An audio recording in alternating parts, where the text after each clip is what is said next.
Community in crisis as budget cuts close the county jail. Good evening, I'm Mark Allen. Patrice Dayton has the night off. In Jasper County, Illinois, budget cuts forced the Sheriff's Department to cut 30% of its budget, a budget that doesn't have room to budge.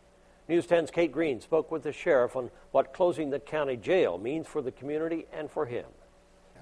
All that area will no longer be used. This is one of the last times Sheriff Ed Francis will step back into this hallway, as jail cells will soon look like this, empty. The only other option would be to cut deeper into the patrol. And how much good is it to run a jail if you don't have the officers to make arrests for people to put in jail? This county jail is the one thing keeping offenders behind bars, but now it's the county being held without bail as the state refuses to fund it. Never dreamed that it would come to a point where that would be the issue. While the inmates will be housed in another county, this jail won't be completely empty. Walk around this corner and you'll see the one dispatcher still taking your calls. But if half of this staff gets cut like expected, calls coming in will be prioritized. I cannot always guarantee that there will be an officer ready to respond to a call for service. That means officers may only respond to situations involving bodily harm,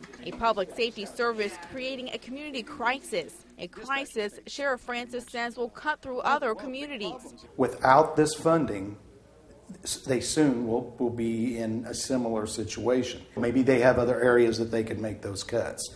Unfortunately, we were not left with any other areas to make cuts. Cuts that are digging into their budget, into their jobs, and into the county safety. In Jasper County, Illinois, with photojournalist Ryan Ward, Kate Green, News 10. Sheriff Francis says they will begin transferring inmates to the Crawford County Jail on May 1st. The Jasper County Council will vote on whether half of the sheriff's staff will be cut on April 29th.